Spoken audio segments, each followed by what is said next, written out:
Quite அதிபரை சுத்தி நின்ற கத்திகள். தப்பி ஓட முயன்றவரை சரமாரியாக வெட்டிய மர்ம நபர்கள்.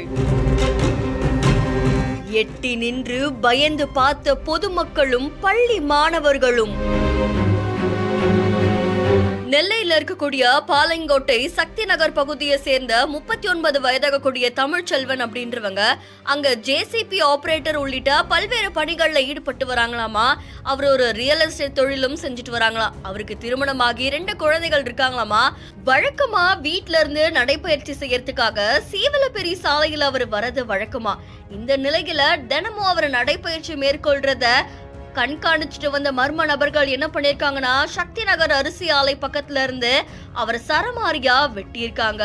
அங்கிருந்து அவர் தப்பிச்சு ஓடவும் முயற்சி பண்ணிருக்காங்க. இதை தொடர்ந்து படுகாயம் அடைஞ்ச தமிழ்ச்செல்வன் ரத்த வெள்ளத்துல சாலையில சுருண்டு விழுந்ததை பார்த்த அக்கம் பக்கத்தினர் உடனே 108 ஆம்புலன்ஸ் மூலியமா நெல்லை அரசு மருத்துவக் கல்லூரி மருத்துவமனைக்கு சிகிச்சைக்காக அனுப்பி வச்சிருக்காங்க.